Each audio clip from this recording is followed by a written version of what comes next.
comme je le disais dans la vidéo précédente, qui était d'annoncer l'arrivée du Seigneur Jésus-Christ sur le plan physique et sur le plan spirituel. Maintenant, nous voici dans cette nouvelle vidéo afin d'annoncer l'arrivée du Seigneur Jésus-Christ sur le plan spirituel. Mais avant, je vais encore juste rappeler quelque chose que, comme je le disais dans la vidéo précédente, que tout ce que nous vivons aujourd'hui, que ce soit les guerres, les tremblements de terre, les inondations, les maladies, etc., tout ce que nous vivons de nos jours dans tous les continents, tout ceci est démontré dans la Bible. Et la Bible nous annonce même qu'il y a normalement en général 4 calamités, donc 4 choses qui, depuis les temps de nos anciens, devaient se passer. Mais parmi ces 4, il y a déjà 3 qui se sont passées et donc il reste une, et c'est celle qui arrive, et c'est celle que je te révèle aujourd'hui. Car parmi ces 4 choses, il y a la peste, la pandémie, l'épée et la famine.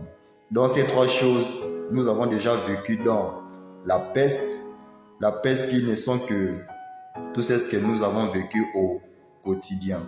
L'épée, ce n'est que la guerre que nous vivons comme aujourd'hui, les guerres en Israël, les guerres en Ukraine, un peu partout.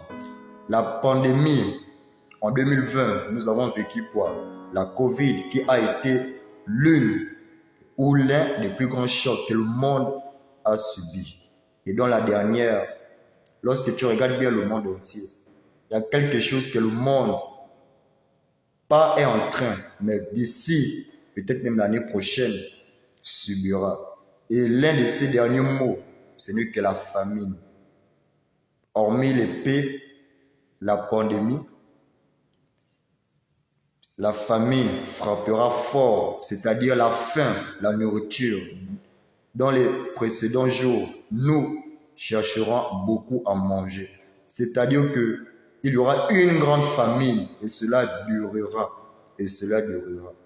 Donc laisse-moi te dire que si dès maintenant tu ne cherches pas le Seigneur Jésus-Christ, tu ne cherches pas à t'attacher pleinement à lui, au lieu de chercher encore à faire recours à soi-disant traditions et autres qui ne font que nous perdre, qui nous ralentissent, qui font même encore que nous partons nous attacher même encore de plus en plus, en fait que nous devenons plus pires. Parce que Dieu nous dit que lorsque l'on consomme sa sainte scène, lorsque on l'accepte dans nos vies, son désir, c'est que nous devenons plus meilleurs et non plus pires.